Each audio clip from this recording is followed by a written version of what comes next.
하나님 말씀 함께 보시겠습니다. 마태복음 11장 말씀 25절에서 30절까지의 말씀입니다. 참된 구원의 초청 이라는 제목으로 주시는 제자 말씀 11번째 시간 함께 말씀 나누기 원합니다. 저희가 성경을 통해서 예수님의 구원, 예수님을 믿는다는 이 구원이라는 주제를 놓고 우리가 말씀을 볼 때 쉽게 접할 수 있는 말씀이십니다. 그것은 뭐냐면 영접한다라는 말씀을 접할 수가 있습니다. 요한복음 1장 11절에서 12절까지의 말씀에 보면 영접하는 자, 곧 그 이름을 믿는 자에 관한 말씀이 나오죠. 하나님의 자녀가 되는 권세를 주셨으니. 근데 11절 말씀 보면 대조되는 말씀이 나옵니다. 자기 땅에 오매 자기 백성이 영접하지 아니하였으나. 자기 땅에 온 백성과 영접하지 않은 사람과 그리고 영접한 사람의 이 차이를 분명히 말하고 있습니다. 그래서 우리는 쉽게 무엇을 생각하냐면 구원을 받는 비결은 예수님을 그냥 영접해 주기만 하면 된다라고 사람들이 생각을 한다는 것입니다. 그래서 오늘날 많은 복음주의자들이 예수님을 믿는 과정을 설명하면서 예수님 앞에 결단하십시오. 또 예수님이 당신의 마음에 들어오기를 요청하십시오. 또 예수님을 시험해 보십시오. 예수님을 개인의 구주로 영접하십시오. 우리가 너무나 익숙한 말씀들입니다. 영접하는 자는 구원 얻는다. 그래서 이 말씀 너무나 좋아했고 우리는 그 말씀을 받아들였습니다. 그런데요, 이 말씀을 그렇게 받아들이고 익숙하다 보니까 이 말씀이 주는 그 내면의 깊은 의미를 잃어버릴 수 있었고 많은 사람들이 그것을 잃어버려 왔다는 것입니다. 그것은 단순하게 예수님을 받아준다. 내가 예수님을 받아주겠다. 라는 차원으로 사람들이 해석을 한다는 것입니다. 예수님, 그분은 나를 위해 기다리고 있는 분, 나는 그분을 그냥 받아주기만 하면 언제든지 예수님은 내가 열어줄 때까지 기다려주셨다가 내가 열어만 주면 들어오시는 분. 예수님은 어떻게 생각하냐면 나를 위해 항상 옆에서 이렇게 대기하고 계신 분으로 생각한다는 거예요. 그래서 예수님께서 한마디로 벌을 쓰는 거예요. 죄인들 앞에서. 제발 문 열어주세요. 문 열어주세요. 벌 쓰는 것처럼. 그렇지 않습니까? 예수님은 계속 기다리고 있는 거예요. 안타까운 마음으로 기다리고 우리는 마음을 열까 말까 우리의 기준에 달려있는 것입니다. 내가 마음을 열고 받아주기만 하면 예수님은 내가 이제 구원받는 것이고 예수님의 그 공로와 나를 구원시키는 그 능력은 당연한 거예요. 당연한 거기 때문에 그는 그냥 거저 주어지는 거니까 쉽게 나는 구원되는 거고 예수님은 밖에서 그냥 기다려만 주시는 분.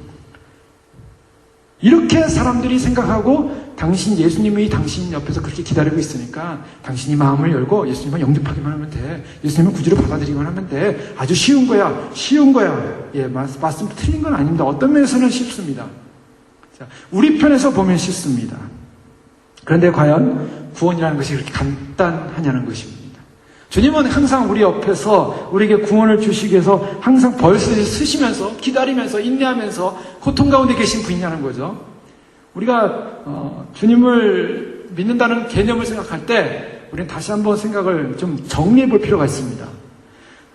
미국 교회 성장연구소에서 윈 아른이라는 박사가 발표했던 내용입니다. 현대 전도의 방법론이 실패했다.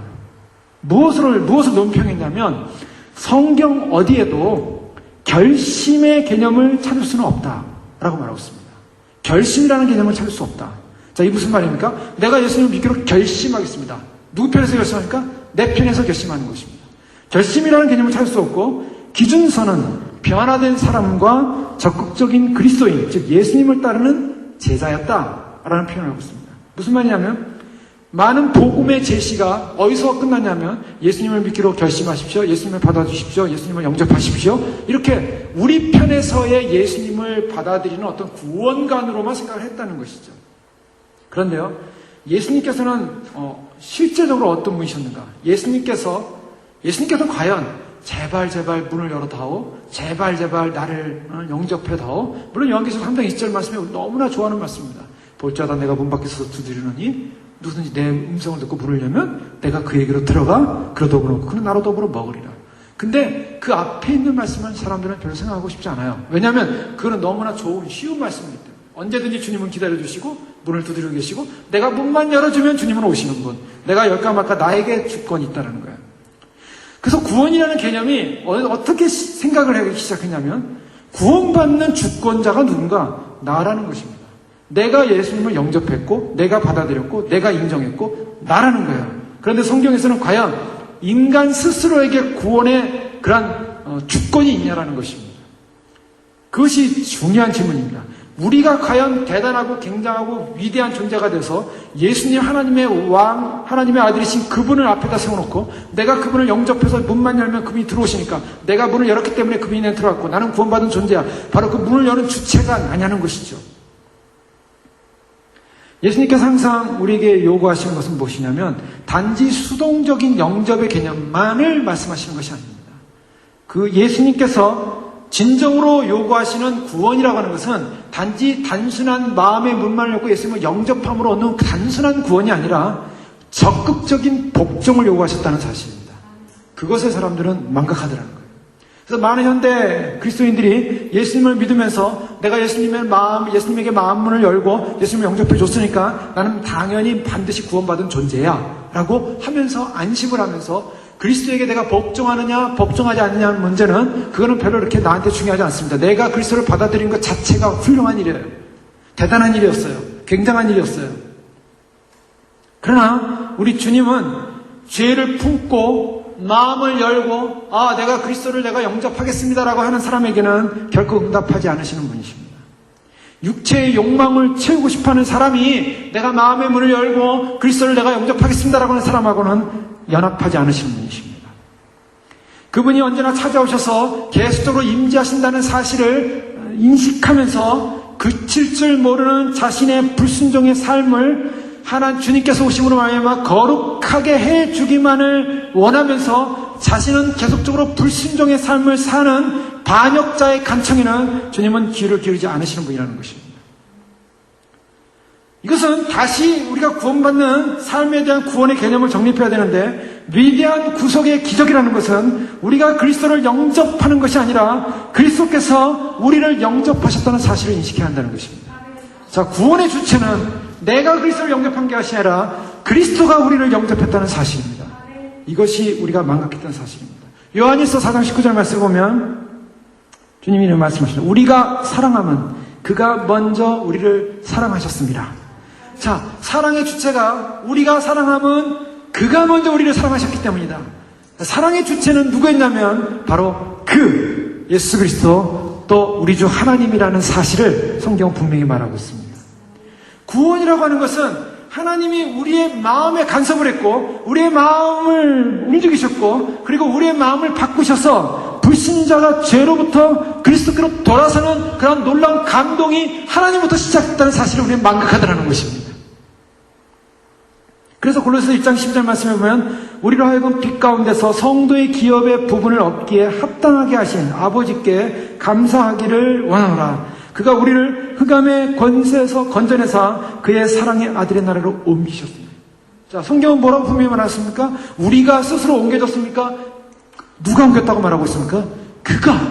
그가 흑암의 권세에서 우리를 건져내사 그의 사랑의 아들을 우리를 옮겼다.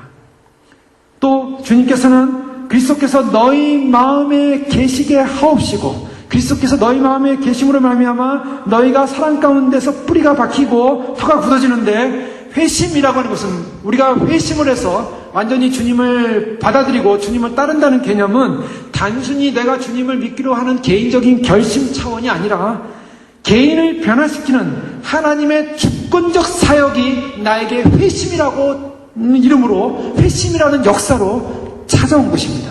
하나님의 주권적 역사라는 것입니다. 그것이 바로 성경에서 말하는 구원관인데요. 왜냐하면 요한계시록 3장 19절에 내가 무릇 사랑하는 자를 책망하여 징계하노니 그러므로 내가 열심을 내라 회개하라. 열심을 내라 회개하라.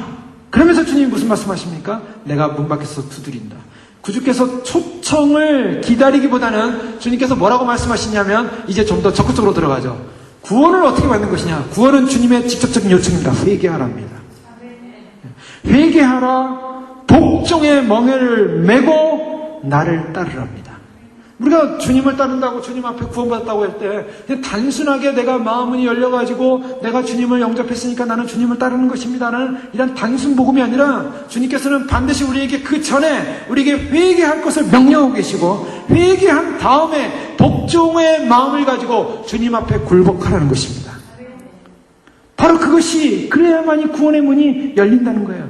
자, 그것이 바로 오늘 마태복음 11장에 주님께서 이 시대적 상황을 통해서 오늘 본문의 말씀을 주고 계십니다. 이 시대적 상황은 뭐냐면 바로 태일의 요한이 와서 메시지를 전했습니다. 회개하라고 메시지를 외쳤습니다.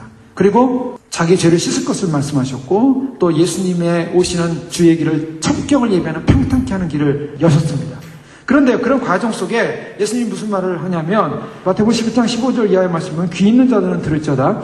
이 세대를 무엇으로 비유할까? 비유하건대 아이들이 장터에 앉아 제 동물을 불러 이르되 우리가 너희를 향하여 피를 불어도 너희가 춤추지 않고 우리가 슬피 울어도 너희가 가슴을 치지 아니하였단가 같도다. 요한이 와서 먹지도 않고 마시지도 아니하며 그들이 말하기를 귀신이 들렸다더니 인자는 와서 먹고 마시며 말하기를 보라 먹기를 탐하고 포도주를 즐기는 사람이요 세리와 죄인의 친구로다 하니 지혜는 그 행한 일로 인하여 옳다함을 얻느니라. 무슨 말이냐면 이 세대를 무엇으로 이 세대에 대한 예수님께서 평가를 하십니다. 이 세대가 무슨 사람들이냐면 불순종한 세대라는 것입니다. 불순종한 세대요. 피를 불어도 춤추지 않고 슬피 울어도 가슴을 치지 않는 소위 말해서 하나님의 말씀 앞에 반응하지 않는 세대, 죽어있는 영적인 무감각한 세대를 말하고 있습니다. 예수님께서 복음을 전했지만 복음을 대하는 사람들의 태도는 어땠냐면 그 복음을 대하는 사람들의 태도는 무감각했다는 것입니다. 영적으로 죽어있었다는 것입니다. 유대적 상황에 유대인들의 상황들은 예수님의 마음을 거절했습니다. 비난했습니다. 오히려 세례 요한은 먹지도 않고 그리고 마시지도 아니하니까 귀신 들렸다 하더니 예수님은 먹고 마심에 죄인의 친구로서 아주 방탕한 사람이다 라고 예수님을 이렇게 폄하했다는 것입니다. 그러면서 20절에 보면 고라신과 벳세다에 대한 예수님의 저주가 나오고 있습니다. 예수께서 권능을 가장 많이 행하신 고을들이 회개하지 아니하므로 그때 책망하시되 화 있을진저 고라시나 화 있을진저 벳세다야. 자, 예수님께서는요 복음의 메시지를 전할 때 그냥 단순하게 애걸하고 애원하면서 제발 날 믿어주세요. 날 믿어주시면은 당신이 구원을 받으실 것 같습니다. 제발 믿어주십시오라고 구원하지 않으셨다는 것입니다. 예수님께서는 그의 말씀을 전하고 권능을 행했지만 권능 행한 그 마을들이 회개하지 않았다라고 성경은 말하고 있습니다. 자, 유대인의 상황은 어떤 상황이냐면 말씀을 증거해도 말씀을 전해도 피리를 불어도 춤을 추지 않고 하나님 나라의 복음의 소리를 외쳐도 그들은 함께 기뻐하지 않았습니다. 그들의 마음은 무감각했었습니다. 또한 그들에게 슬피 울어도 가슴을 치지 않고 그 울음에 애통해하지 않았습니다. 자, 이것은 오늘날 시대와 비슷하죠. 오늘날 많은 사람들이 교회를 다니면서도 이 시대 가운데 주님의 오심에 대한 영광스러운 복음, 주님의 오심의 소식이 영광스럽습니까? 영광스럽지 않습니까? 어떤 사람에게는 영광스럽지 않습니다. 대부분의 사람에게는 영광스럽지 않습니다. 왜요? 주님 오시면 불편한 소식이에요. 왜요? 주님 오신다면은 어떤 면에서는 주님이 멀리 오셔야 내가 내 삶을 잘 살다가 주님 앞에 갈 텐데 주님이 오신다는 소식이 딱 앞당기면요 불편해지기 시작해요. 여러 가지 복잡해지기 시작합니다. 나의 삶을 정리해야 되고 나의 삶을 다시 예산을 해야 되고 주님 앞에 설 것을 생각하면서 나의 삶을 정리해야 되니까 여러 가지 복잡한 문제가 생겨요. 그래서 교회 내에서도 주님이 다시 오신다. 누가 오신다고요? 주님이 오신다. 주님이 누굽니까? 우리의 신랑이 오신다. 신랑이 오신다는 소식을 들으면서 사람들은 신랑이 오니까 나는 기뻐해야지. 신랑을 향해 나는 즐거워해야지. 라는 이 즐거운 소식이 들리는데 이것을 한국에서는 나팔소리죠. 외치는 나팔소리로 참으로 주의 오심의 소식이 나팔소리로 그래서 피리 부는 소리로 기뻐하는 소리로 신랑이 오면 친구들이 기뻐서 피리를 불면서 신랑이 온다라는 그런 기쁨의 축제 잔치가 벌어져야 되는데 사람들이 반응하지 않더라는 것입니다. 또 이 땅 가운데 신랑이 오면 어떤 사건이 벌어집니까? 심판이 시작되는 것입니다. 초림의 주님은 우리를 구원하게 하는 어린 양으로 오셨지만 그러나 재림하시는 주님은 어린 양이 아니십니다. 요한계시록에 보십시오. 요한계시록에 보면 예수님께서 나타나실 때 7 교회에 나타나시면서 요한계시록에 예수님은 무서운 분으로 나타나셨어요.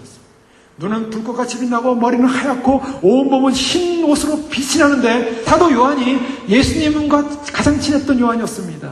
예수님의 품에 앉아서 같이 음식을 나눴던 예수님께서 가장 사랑하시는 제자라고 하시면서 예수님과 가장 친밀한 관계를 유지했던 사도 요한마저도 예수님께서 밤모섬에서 그 거룩한 모습으로 나타났을 때 사도 요한이 예수님의 모습을 보고 그 자리에서 엎드려져가지고 죽은 자처럼 되었다고 성경은 말하고 있습니다.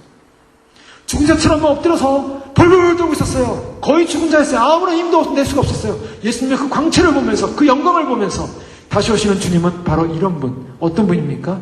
심판의 주님으로 오신다는 것입니다. 왜요? 그분은 왕이시기 때문입니다. 그분은 통치자시기 때문입니다.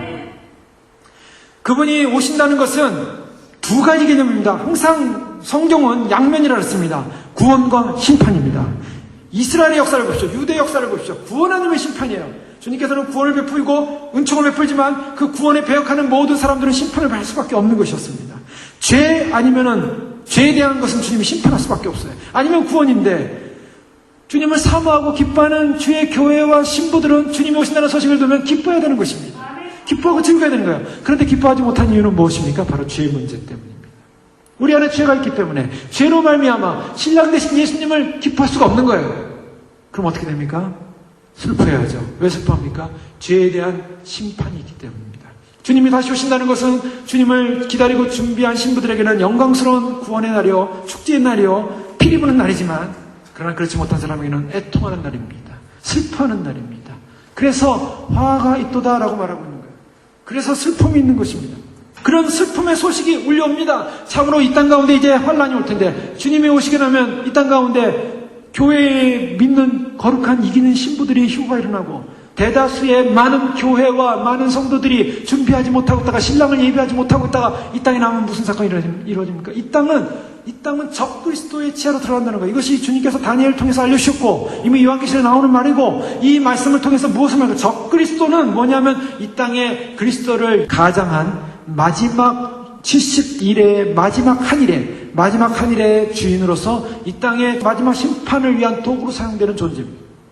사단이 적그리스도를 앞세워서 사단과 같은 존재죠. 그러나 그런 적그리스도가 이 땅의 지도자로 통찰로 역사하면서 인간 역사의 마지막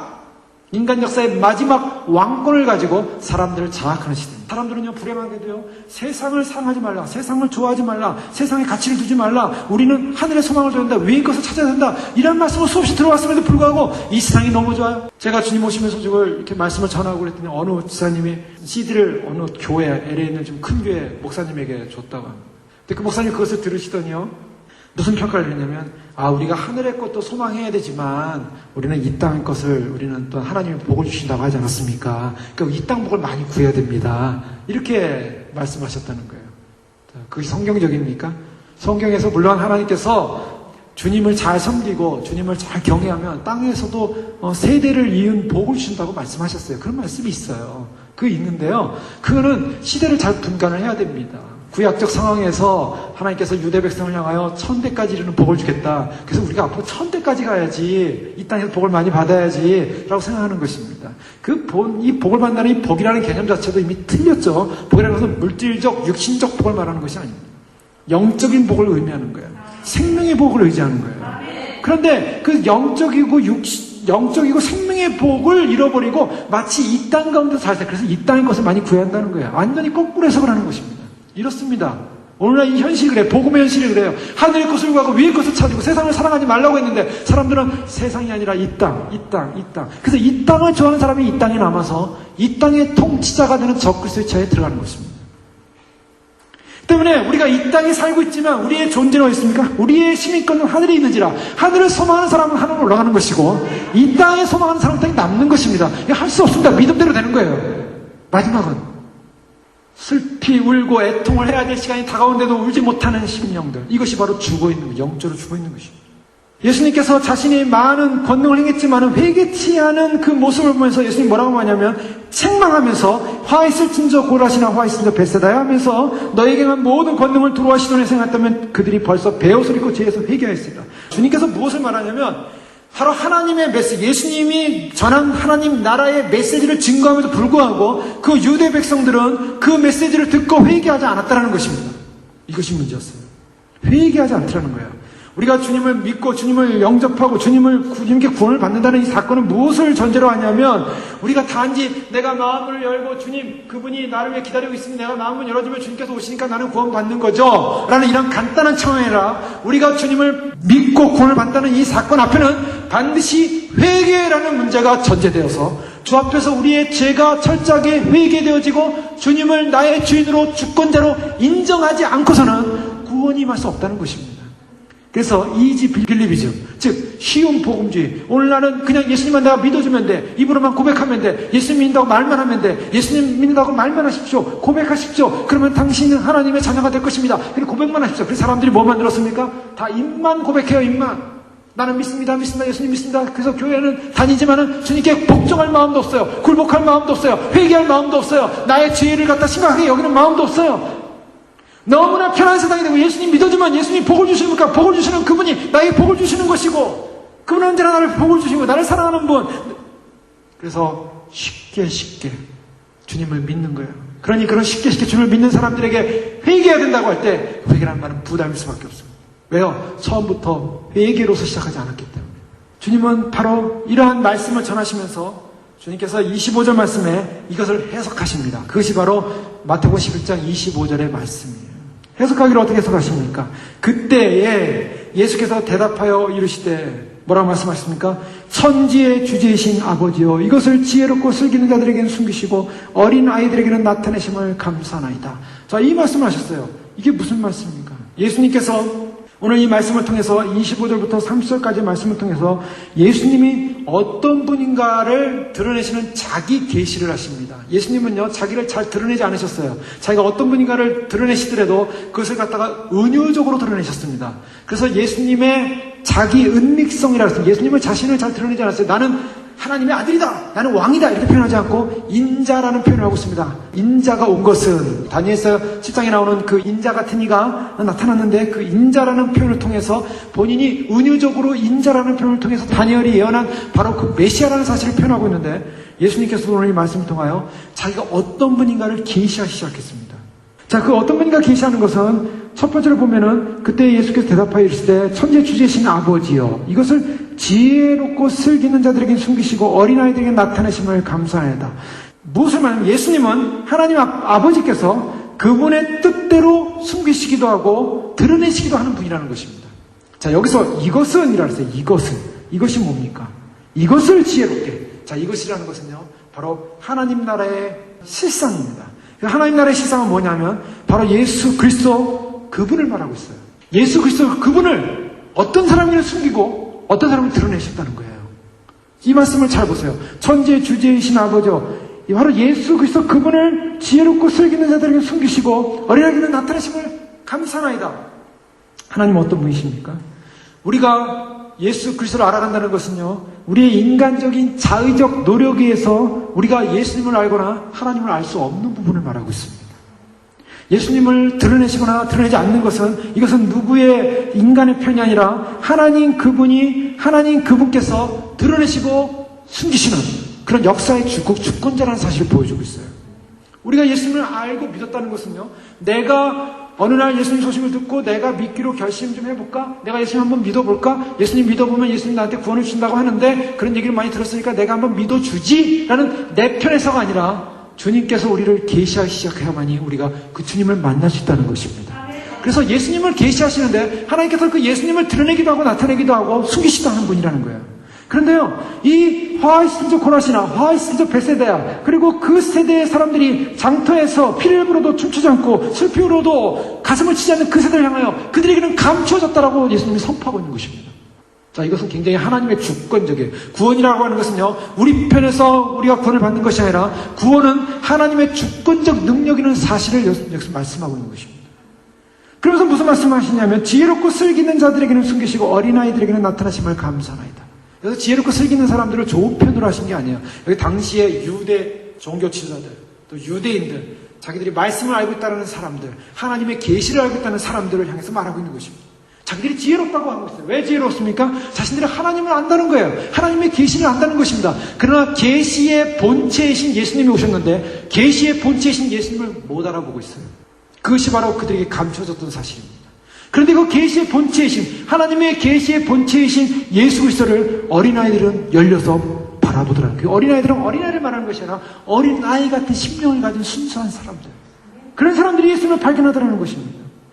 예수님은 자신을 어떻게 계시하고 있냐면 하나님 아버지의 전권 대사로서 자신을 표현하고 있습니다.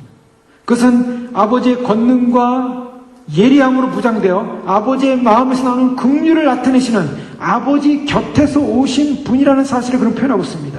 26절에 보면 올소이다 이렇게 된 것이 아버지의 뜻이니다 하시면서 내 아버지께서 모든 것을 내게 주셨으니 아버지에는 아들을 아는 자가 없고 아들과 또 아들의 소원대로 계시를 받는 자 외에는 아버지를 아는 자가 없느니라. 아버지께서 모든 것을 내게 주셨는데 아버지 외에는 아들을 아는 자가 없다라고 말하고 있습니다. 아들은 아버지만이 알고 그 아들은 바로 아버지로부터 계시를 받아서 그것을 알리는 존재라고 말하고 있습니다. 그러면서 이 예수님은 누구냐면 바로 하나님 아버지를 아는 분이요. 하나님 아버지가 그 아들을 알고 그 아들 곁에서 아버지께서 그를 대표해서 이 땅 가운데 보내신 하나님의 전권 대사임을 본인이 드러내고 있습니다. 더 나아가서 아버지만이 예수님을 완전히 이해할 수 있는 분이다 라고 선포하고 있습니다. 예수님만이 또한 아버지를 완전히 이해할 수 있다라고 말하고 있습니다. 우리가 잘 알고 있는 간디라는 인도의 평화주의자가 있죠. 이 사람은 크리스찬은 아니었습니다. 그러나 그 사람은 산상수훈, 마태복음에 나오는 산상수훈의 삶을 살려고 노력했던 사람이었습니다. 그래서 비폭력 평화주의로 외치지 않았습니까? 그러나 그는 영국에서 유학할 때 크리스찬이 될 수 있는 기회가 있었다 그러죠. 그런데 어느 날 이제 교회를 들어가기 위해서 교회 당문을 열고 들어가는데 구도자의 마음을 가지고 교회를 들어가려고 하는데 거기서 당신 못 들어옵니다라고 막 들어가는 거예요. 당신 같은 유색인종은 우리 백인 교회에 못 들어온다. 거기서 이 사람이 굉장히 충격을 받은 거예요. 하나님께서는 그리스도께서는 모든 사람을 다 포용하고 사랑하는데 유색인종이기 때문에 백인 교회에서 받아주지 않는 거예요. 그래서 그 사람이 거기서 마음을 닫았어요. 그래서 하나님에 대한 마음을 닫고 그 자기가 크리스찬이 되려는 그 마음을 닫고 그런 마음속에 단지 성경에 나오는 좋은 말씀, 예수님이 하신 좋은 말씀은 내가 행하고 살리라 이렇게 마음을 결정하고 그는 그 삶을 살려고 노력했던 사람 중에 사람이었던 것입니다. 근데 그가 이제 죽어갈 때 친척 중 한 사람이 찾아왔습니다. 와서 묻기를 평생 하나님을 찾지 않았습니까? 그렇다고 고백합니다. 그 친척이 그럼 하나님을 찾았습니까? 라고 물었던 것이죠. 간디가 하는 말은 아직도 하나님을 찾고 있는 중이라네. 그렇게 하고 세상을 떠났어요. 하나님을 찾고 있는 중이라네. 참 불행한 인생 아니겠습니까? 자, 하나님 말씀대로, 예수님 말씀대로, 산상순의 말씀대로 평생을 살려고 했던 사람이 하나님을 못 만났어요. 자, 이것이요, 인생입니다. 인간이요, 가장 불행한 사람. 하나님 말씀대로 살려고 노력했음에도 불구하고 하나님을 못 만난 인생. 자, 그런데요, 예수님은 어떤 말씀하십니까? 예수님은 이런 말씀하세요. 아들 외에는 아무도 아버지를 아는 자가 없다. 아버지를 안다. 하나님 아버지를 안다. 근데 그 아들 외에는 하나님을 아는 자가 없다. 이것은 굉장한 선포인 것입니다. 인간들이 아무리 하나님을 알려고 하고 하나님을 알려고 노력했고 많은 철학자들이 신의 존재를 알려고 했고 절대자를 알려고 노력했지만 결국 신의 자리까지 절대자의 자리를 인식하는 데까지 올라가지 못했어요. 그러나 예수님께서는 이 땅에 오셔서 자신이 누군가 바로 아들 외에는 아버지를 아는 자가 없다. 인간의 구도적 삶과 예수님이 하나님에 대한 고백을 하는 것은 완전히 그 본질 자체가 비교할 수 없는 차원인 것입니다. 예수님은 인간의 본성만 아니라 아버지 하나님의 본성을 공유하시면서 무엇을 보여주냐면 본인이 바로 아버지의 본성을 보여주는 계시자로 이 땅에 임하고 있었다는 것입니다. 그래서 이것을 보여주는 것은 무엇을 말하냐면 바로 예수 그리스도를 통해서만이 아버지를 만날 수 있는 길이 있음을 예수님은 자기 계시를 하고 계신 것입니다. 아버지 편으로부터 와서 아버지가 함께하고 아버지가 그를 통해서 전권대사를 보여주고 있고 아버지의 성품 안에 있고 아버지의 성품이 그에게 계시됐는데 그가 아버지를 아는데 우리가 하나님에게 나아가는 것은 우리 힘으로 나갈 수 있는 것이 아니라 바로 예수 그리스도 그분을 통해서 우리는 반드시 하나님을 만난다는 것입니다. 때문에 예수님은요 구원자로 이 땅에 오셨다는 개념을 말씀하고 있는 거예요. 그런 구원자로 오셨다는 개념을 어떤 사람에게는 가려서 보이지 않고 어떤 사람에게는 보이게 하셨다는 것입니다. 우리가 구원을 받았다는 이 사실은요, 우리가 단지 예수님을 단순하게 믿어주므로 그분이 하나님의 아들인데 날 위해 죽으신 그분인데 우리가 그분을 믿기만 하면 구원, 이런 간단한 논리가 아니라 그분이 하나님의 절대적인 계시자로서 이 땅에 계시고 이 땅에 오셨고 그분을 통하지 않으면 하나님을 만날 수 없기에 주님께서 그런 하나님을 나타내는, 하나님을 드러내는, 하나님에게 나아가시는 구원의 계시자로서 이 땅에 오셨음을 본인이 증거하고 선포하고 있는 말씀입니다. 그래서 요한복음 14장 6절 9절에 보면 나를 본 자는 아버지를 보았느니라 라고 말씀하고 있는 것입니다. 예수 그리스도를 만난 자는 하나님을 만나는 것입니다. 하나님이 어떤 분이신을 알고자 한다면 예수님을 바라봐야 하는 것입니다. 또한 하나님께 이루고자 한다면 예수님께로 가야만 하는 것입니다. 또한 하나님이 자기 계시의 원리이신, 원천이신 바로 하나님 그분을 알리고자 한다면 바로 계시의 원천이신 바로 예수 그리스도 안에 머물러야 한다는 것입니다. 예수 그리스도 안에 머물러야만이 우리는 하나님을 알 수 있고, 예수 그리스도 안에 머물러야만이 우리는 하나님을 만날 수 있고, 예수 그리스도 안에 머물러야만이 우리는 주님 안에서, 하나님 안에서 구원을 얻게 되는 그런 놀라운 계시를 하고 계신 줄 믿습니다. 예수님이 바로 그것을 나타내고 있어요. 그래서 예수님이 여기서 선포하는 말씀이 뭐냐면, 수고하고 무거운 짐진 자들아 다 내게로 오라. 자, 다 내게로 오라. 자, 이것은요 굉장히 놀라운 말씀입니다.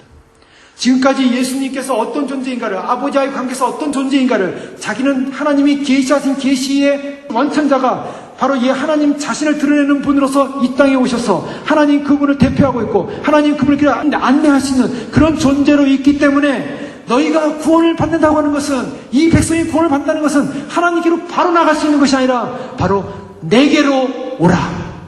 예수 그리스도로 와야만이 구원이 있다라고 선포하고 있는 것입니다. 우리는 하나님께로 갈 수 있는 길을 찾을 수가 없습니다. 오직 우리의 본성 안에는 거룩하고 정결한 것을 받아들일 수 있는 그런 능력이 없어요. 우리는 단지 죄인된 몸, 더러운 몸, 추악한 몸, 지친 몸, 무거운 짐을 진 몸, 죄의 짐을 진 몸, 수고한 몸, 그래서 이 땅 가운데 소망이 없는 그 몸을 가지고 있는 사람들은 하나님을 만날 수 없기에 그 구원을 이루려면 바로 예수 그리스도께로 나아가야 한다는 것입니다. 당시에 많은 유대인들은요 큰 짐을 지고 있었어요. 마태복음 23장에 보면 예수께서 무리와 제자들에게 말씀하여 가라사대, 서기관과 바리새인들이 모세의 자리에 앉았으니 그러므로 무엇인지 저희 말하는 바는 행하고 지키되 저희 하는 행위는 본받지 말라. 저희는 말만 하고 행치 아니하며 또 무거운 짐을 묶고 사람의 어깨에 지우되 자기는 이것을 한 손가락으로 움직이려 하지 아니하며. 바리새인과 서기관들이 이스라엘 백성들에게 무엇을 강행했냐면 무거운 짐을 묶고 사람의 어깨에 지웠다 그랬습니다. 그 당시에 유대인들은요 전부 무거운 짐을 지고 있었던 거예요. 무슨 짐입니까? 율법이라는 무거운 짐을 지고 있었어요. 율법이라는 무거운 짐을 지고서 구원을 얻으려고 율법을 행하는데 최선의 노력을 다했습니다. 근데 그 율법을 행하려고 최선의 노력을 다했지만 그들은 구원에 이룰 수 없는 자신을 발견하게 됐어요. 아무리 수고하고 아무리 노력하고 아무리 율법을 행하려고 해도 그들은 지쳐갈 뿐이었어요. 구원이라는 걸 보이지 않았어요. 주님이 말씀하시는 것입니다. 그런 무거운 짐, 율법의 짐을 지고 있는 수고하고 무거운 짐인 자들아 내게로 오라. 굉장한 선포인 것입니다.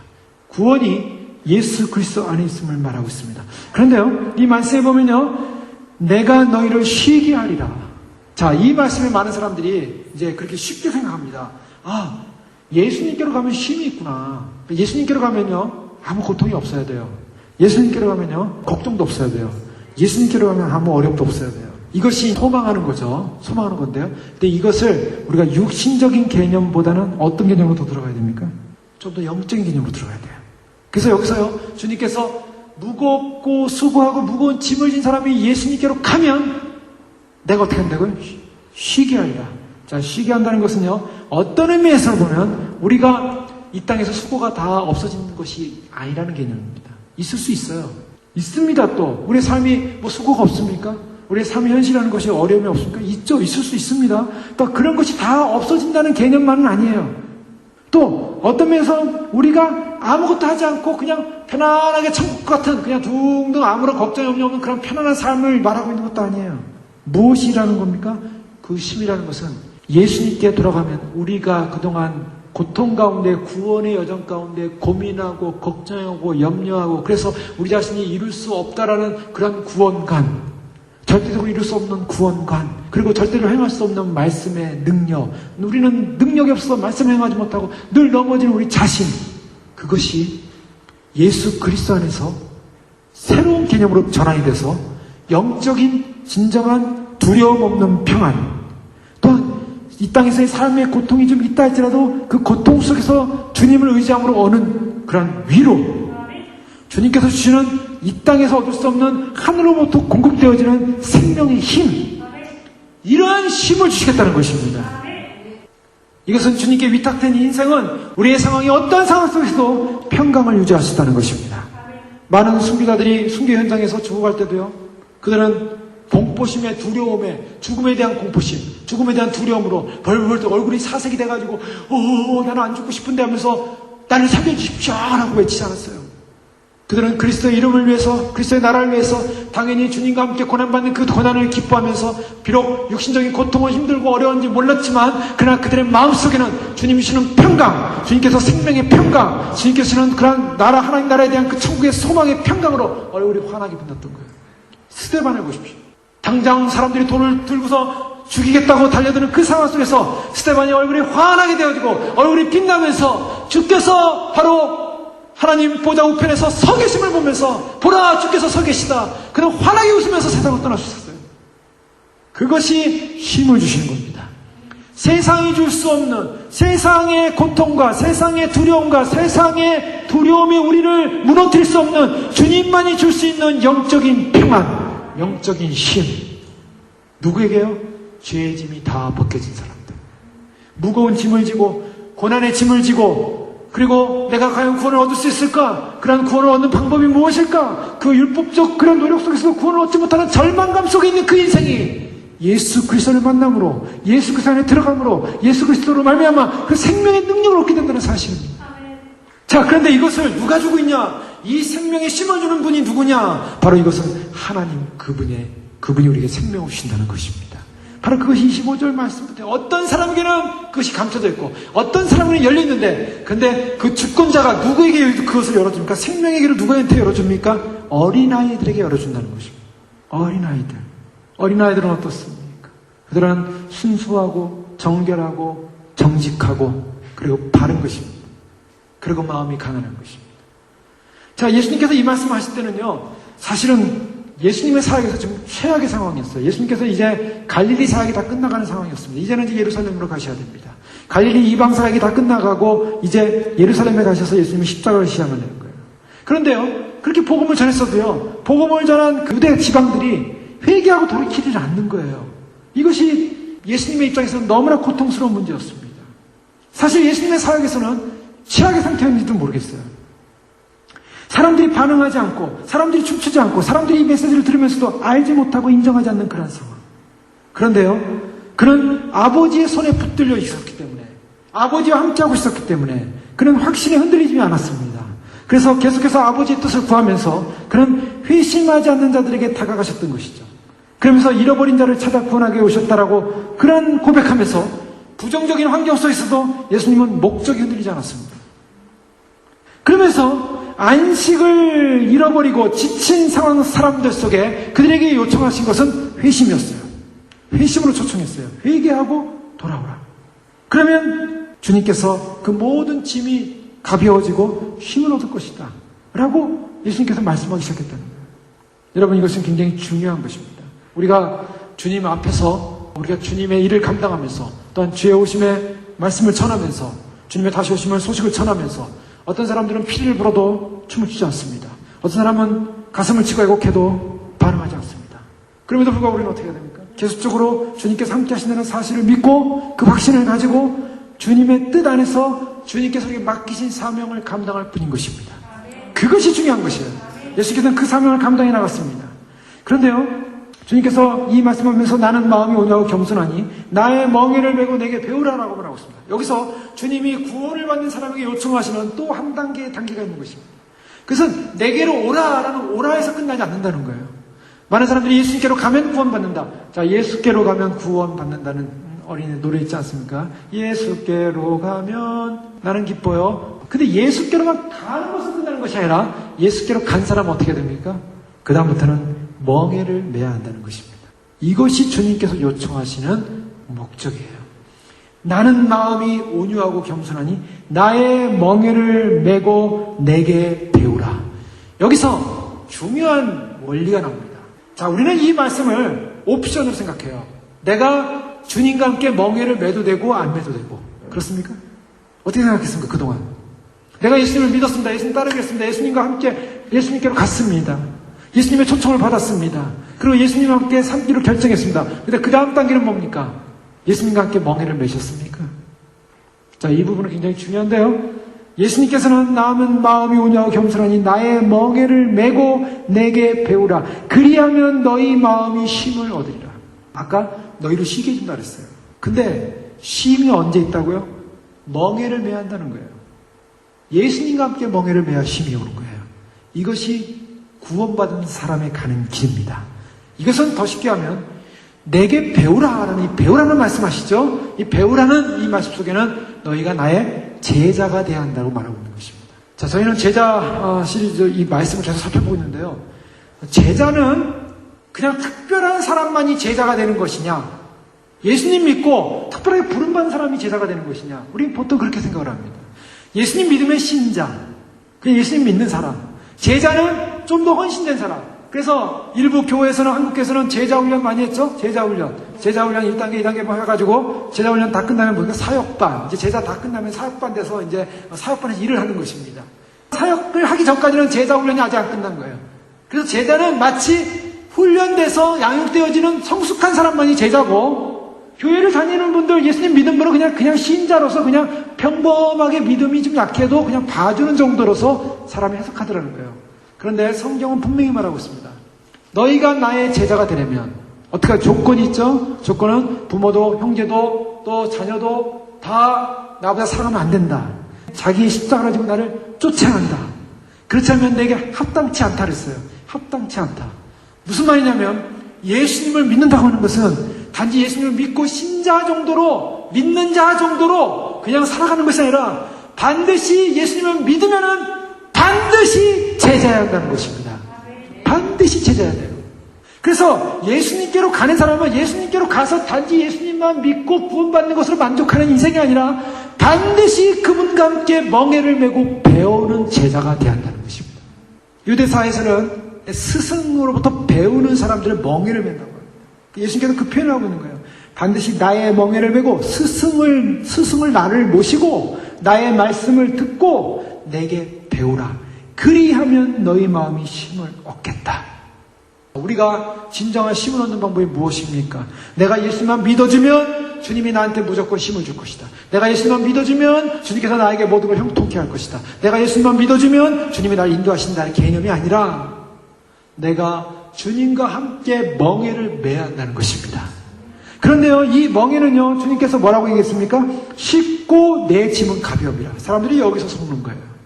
우리가 주님과 함께 멍에를 매면 또 뭐냐면 아무런 문제가 없어야 한다고 생각하는 거예요. 다 쉬워야 된다고 생각하는 거예요. 다 형통해야 된다고 생각하는 거예요.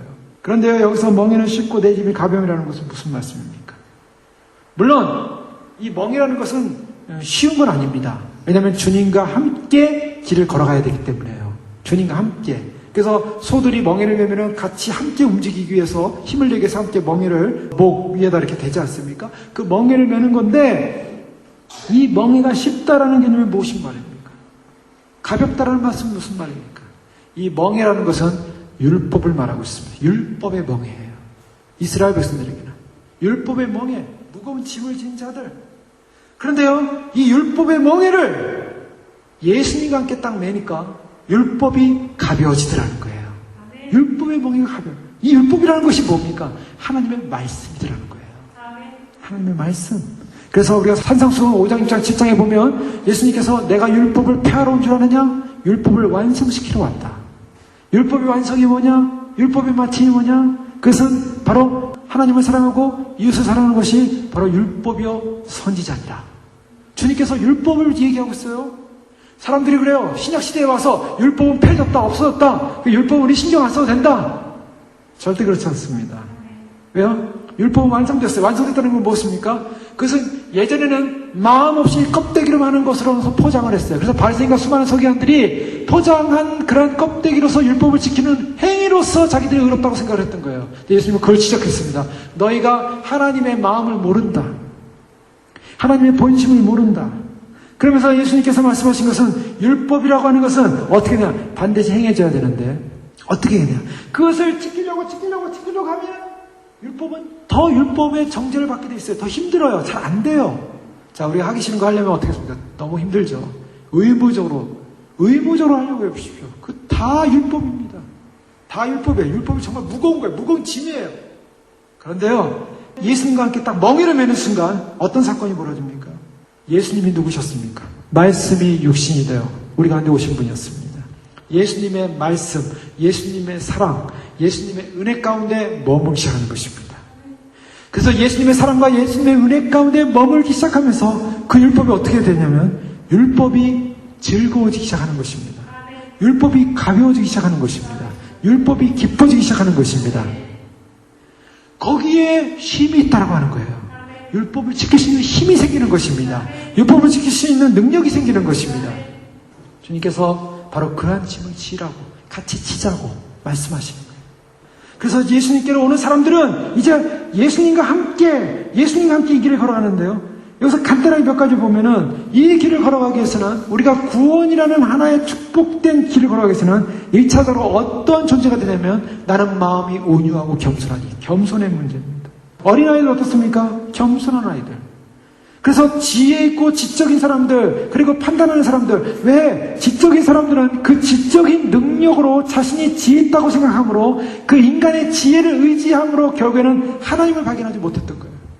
그래서 그 지혜를 내려놓고 그리스도 안에서 내가 참으로 인간의 지성으로는 하나님의 일을 받을 수 없다라는 존재라는 것을 인식하고 하나님의 계시와 하나님의 은혜와 자기 의지성을 끊어버리고 나의 교만을 끊어버리고 그래서 주님 앞에서 겸손한 어린아이같이 순수하게 진리를 인정하고 받아들이는 것, 즉 예수님을 인정하고 받아들이는 것입니다. 마지막 복음도 마찬가지입니다. 다시 오시는 주님 앞에서 사람들이 여러 가지 이론적 계산들을 할 수가 있어요. 그러나 주님은 말씀하신 대로 속히 오리라. 그 말씀대로 그냥 믿으면 되는 거예요. 그럼 믿는 자에게 주님은 계시하시는 것입니다. 그것을 믿는 순간 열리는 거예요. 그 믿는 순간 깨닫게지는 거예요. 주님은요, 바로 이렇게 순수한 믿음을 가진 사람들을 축복하시는 것입니다. 누가 주님 나라 들어가겠습니까? 누가 주님 나라 들어가면 반드시 그 나라를 어린아이처럼 받으라 그랬습니다. 나는 똑똑해, 나는 이성적이야, 나는 지적이야, 나는 계산해보겠어, 나는 판단해보겠어, 내가 이해가 돼야지 믿지. 물론 그런 것도 있어요. 주님은 비논리를 말하는 게 아니에요. 비합리성을 말하는 게 아니에요.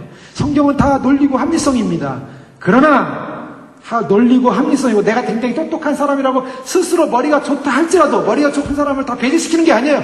머리가 좋다 할지라도 내 마음과 심령이 겸손하게 어린아이처럼 주님의 말씀임을 믿고 인정하겠습니다라는 그런 마음이 될 때 그런 어린아이 같은 심령을 주님이 축복하신다는 것입니다. 구원은 그런 자들에게 열리는 거예요. 사실 그런 사람이 제일 똑똑한 사람이에요. 그런 사람이 진짜 지혜로운 사람이에요. 진짜 지혜로운 사람은요, 겸손한 사람이 지혜로운 사람이에요. 교만한 사람들은요, 그냥 자기가 똑똑하다고 하지만 이렇게 보면 그 교만이 철철 넘치게 흘려 보이잖아요. 그러면 참 어리석어 보여요. 교만한 사람은 이상하게 어리석어 보여요. 그렇지 않습니까? 우리가 그냥 눈으로 봐도 그래요. 교만하면 어리석어요. 그러나 겸손하면 지혜가 있어요. 하나님이 지혜를 주세요.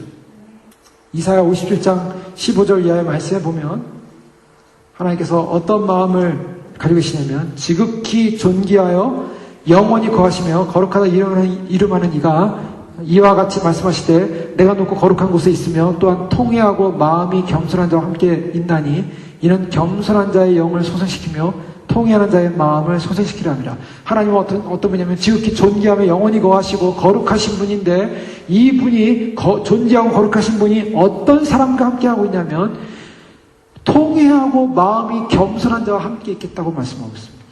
겸손한 자의 영을 소생시킨다고 말씀하고 있습니다. 통회하는 자의 마음을 소생시키려고 한다고 말씀하고 있습니다.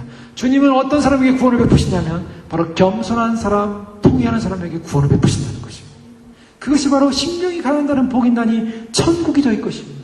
심령에 관한 겸손한 사람, 마음을 비운 사람, 회개와 상함과 고통 속에서 주님을 의지하는 그런 겸손한 사람을 주님께서 바로 구원자로 부르신다는 것입니다. 우리가 매야 될 멍에는 무엇입니까? 주님과 함께 매야 될 멍에는 바로 이 겸손의 멍에일 것입니다. 바로 이 겸손의 멍에를 맬 때 우리는 주님과 함께 그 매는 멍에가 가볍고 주님과 함께 가는 이 길이 지혜의 길이요 위로받는 길이요 쉼을 얻는 길인 줄 믿습니다. 또한 주님께서 선택받은 사람들에게 그분을 알려주시고 그래서 아버지라고 부를 수 있고 또 주님께서 그 아버지라고 부르시는 그 사람들에게 주가 되셔서 주님께서 그들의 친히 아버지가 되신 주님이 그들을 보호하시고 지켜주시고 인도하시는 약속을 주신 줄 믿습니다. 또한 우리는 진정으로 주님과 함께 걸어가기 위해서 그 구원의 대열에 동참하는 방법이 바로 주님 앞에 완전히 돌아서는 것입니다. 내게 오라! 라는 이 표현에는 뭐가 있습니까? 내게 오라. 방향을 완전히 바꾸는 것입니다. 내가 가던 방향, 내가 가던 길, 내가 가던 것을 다 내려놓고 주님께로 돌아서야 됩니다. 철저하게 주님께로 돌아서야 됩니다. 그래서 이제는 내가 돌아선 상태에서 무익한 절망을 내던지고 주님 안으로 들어가고 말미암아 주님이 주시는 은혜의 소망 가운데 풍성하게 위로를 받게 될 줄로 믿습니다. 절망을 벗어던지고 내가 가던 길을 멈추시고 주님께로 달려가십시오. 주님 안으로 들어가십시오. 그러다 보면 주님께서 주시는 놀라운 위로가 있는 것입니다. 놀라운 은혜가 있는 것입니다. 우리 심령이 요즘 내가 왜 이렇게 심령이 주님을 향하여 내 삶이 이렇게 메말릴까? 그렇게 생각하는 분 혹시 있습니까? 그러면 내 마음이 주님을 향해 달려가지 않았기 때문입니다. 주님께로 들어가지 않았기 때문입니다. 본질은 주님과 나와의 관계에 있습니다. 주님과 함께 멍에를 매야 됩니다. 그리고 내게로 오라라는 이 말은 나를 믿는다는 것입니다. 주님을 철저하게 믿는 것이고, 마지막으로 볼 수 있는 것은 내 멍에를 매라 라는 이 말의 결정적인 결론은 복종하라는 것입니다. 제자가 가는 길은 철저하게 복종하는 것입니다. 하나님 앞에, 주님 앞에 철저하게 복종하는 것. 자, 내 짐이 왜 이렇게 무겁습니까? 내 짐은 왜 이렇게 무겁고 내 삶은 왜 이렇게 힘들고 내 삶은 왜 이렇게 어렵습니까? 라는 질문을 하기 전에 내가 주님 앞에 복종했는가를 살펴봐야 됩니다. 얼마나 주님으로 의지했습니까? 얼마나 주님께로 달려갔습니까? 얼마나 내 생명, 내 목숨, 내 삶을 걸고 주님을 신뢰했습니까? 나는 얼마나 주의 말씀 앞에 철저하게 복종해서 그분 앞에 무릎 꿇고 그분의 뜻에 순종하려고 했습니까? 많은 사람들이요, 주님과 함께 멍에를 매면은 그 멍에가 가벼워야 되는데 그 멍에가 무겁다고 생각할 수 있습니다. 그런데 주님은 말씀하십니다. 이 멍에를 매라는 것은 철저한 회개와 함께 철저한 주님 앞에 복종인 것입니다. 사람들이 그분의 멍에를 받고자 하지 않으면 결코 그분께 나오라고 명령하지 않습니다. 주님은 우리에게 오라, 내게로 오라, 무거운 짐을 진 자들아 오라, 또 수고하고 무거운 짐 자들아 오라라고 할 때는 이 오라라는 전제 속에는 반드시 와서 나와 함께 멍에를 매자, 나와 함께 멍에를 매자는 이 말의 의미 속에는 내 말에 철저하게 복종하라는 것입니다.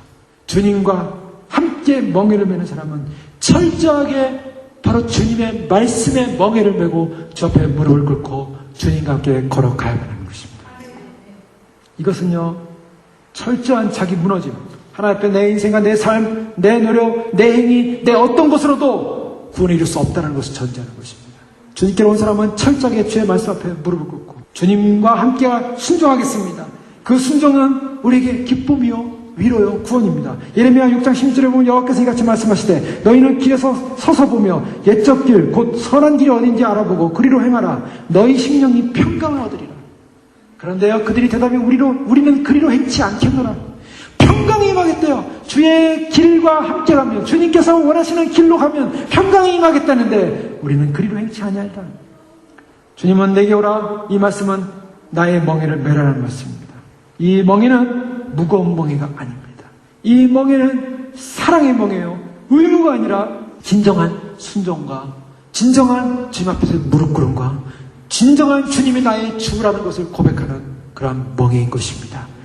위선자들과 반역자들과 완악한 자들과 죄에 눌린 심령들은 예수께 나오라는 이 요구가 너무나 무겁고 지나칩니다. 그래서 영광이 빛보다는 자기네 죄의 어둠을 사랑이 있기에, 그래서 예수님이 주 되심을 믿지 않고 거절하고 복종하지 않게 스스로 저주를 받게 되는 것입니다. 그것이 화 있을진저 고라시나, 화 있을 베세다였습니다.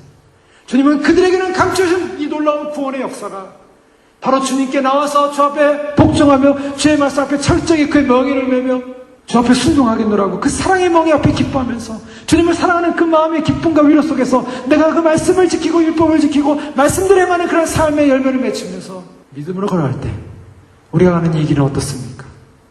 바로 예수 그리스도, 우리에게 생명 주시는 그 계시의, 하나님의 계시의 주체자이신 바로 예수 그리스도 안에서 하나님을 만나게 되는 길인 줄 믿습니다. 그것이 구원입니다. 그 구원의 주님은 이제 오십니다. 우리가 오늘 예수 그리스도 안에 들어감으로 그분과 함께 멍에를 메고 주님, 내가 주 앞에 철저히 복종합니다. 주의 말씀대로 순종합니다. 그러나 이것은 절대적인 의무가 아니라 사랑의 기쁨의 멍에인 줄 믿습니다.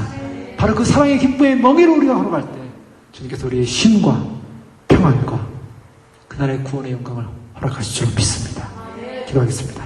이 시간 기도할 때 그렇습니다.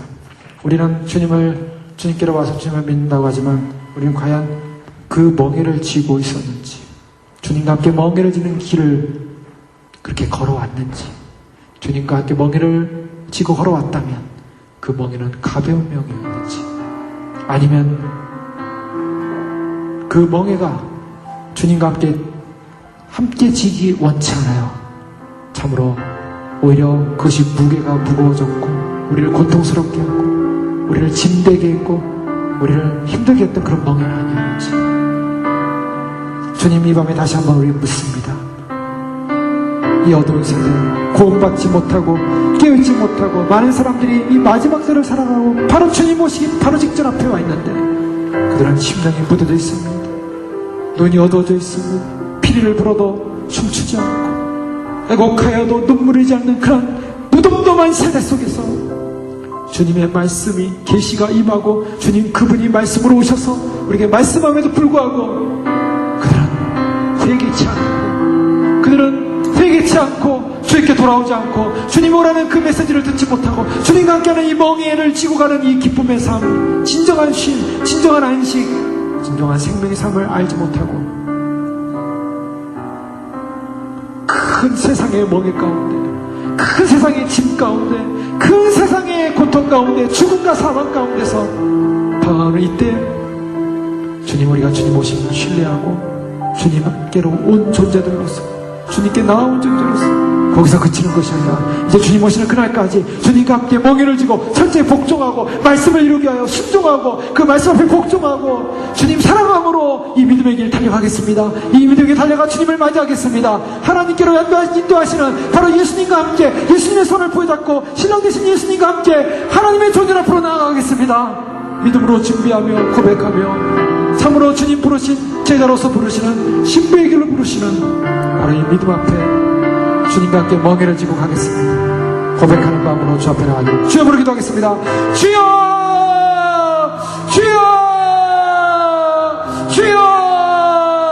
아버지 하나님 감사합니다. 이와 저희를 불러주셔서 아버지 하나님 주님과 함께 멍에를 지는 귀한 밤을 아버지 하나님 축복하여 주셔서 감사합니다. 아버지 하나님 참으로 주님 앞에서 아버지 하나님 우리가 참으로 멍에를 지지 못하고 아버지 그 멍에를 아버지 잃어버렸다면 아버지 하나님 참으로 아버지 하나님 다시 한번 멍에를 확인하게 하시고 그 멍에를 칠 수 있는 믿음으로 아버지 설 수 있도록 축복하여 주시옵소서. 아버지 하나님 참으로 우리가 믿음으로 말씀을 아버지 하나님 진리 가운데 행하며 아버지 하나님 참으로 진정한 멍에를 질 수 있는 귀한 모습으로 나아가게 도와주시고 아버지 하나님 참으로 진정한 멍에를 지는 아버지 귀한 믿음의 삶을 살아갈 때 하나님 하나님의 역사 악권의 역사가 임하게 도와주시옵소서. 아버지 참으로 주님 주 앞에 신뢰합니다. 주님을 사랑합니다. 주님을 의지합니다. 주여 우리를 구원하신 아버지 놀라운 생명의 역사, 구원의 역사, 소망의 역사 놓지 않도록 도와주시옵소서. 아버지 하나님 진리 가운데 아버지 행하게 하시고 말씀 가운데 행하게 하시고 아버지 하나님 참으로 주님 아버지 하나님 무거운 짐이었다고 고백하고 아버지 하나님 그것이 어려운 짐이었다고 고백하면서 아버지 하나님 가는 길이 되지 않게 하여 주시옵소서. 주님이 우리를 부르셨다면 아버지 하나님 이제는 멍에를 지향하겠습니다. 주님 우리를 부르셨다면 주님과 함께 이 멍에를 지고 기쁨으로